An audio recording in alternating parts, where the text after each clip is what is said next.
And then I had another idea. I figured if I could teach that fish to breathe outside the water, I could teach that fish to walk. So that's what I started doing the next morning, Monday morning. Like I say, this was summertime. I didn't have to go to school.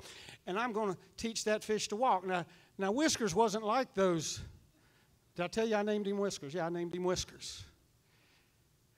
Whiskers was not like those Amazon catfish with the long fins that could push themselves along. He had these little short fins out to the side, and he was kind of fat, and he couldn't reach down. I knew if I was going to teach Whiskers to walk, I was going to have to teach him to walk upright.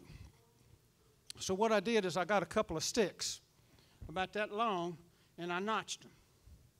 And I got Whiskers, and I stood him up on his tail, and I put one of those sticks under each of his spines on each side and had him balancing there like a tripod.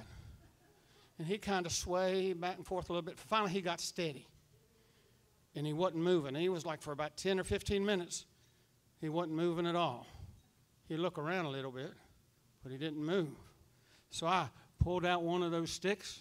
I pulled out that other stick, and there he was balancing on the end of his tail, just as pretty as you please.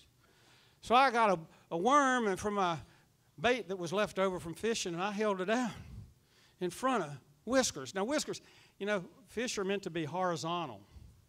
When you make a fish vertical, he's just looking straight up. But evidently, old Whiskers, he could smell. And he smelled that worm, and he started coming toward it by twisting his tail. And every once in a while, he'd look down like that, and he'd come and get that worm.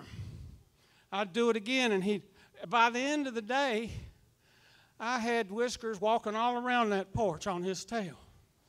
After a while, I didn't even have to use bait. By the end of the week, we were walking all around the yard. We started walking around the neighborhood. I had a piece of string I had to put around him. He'd follow around behind me because Roanoke had a leash law. And if you were walking your fish and didn't have it on a leash and it bit somebody, you'd be in big trouble.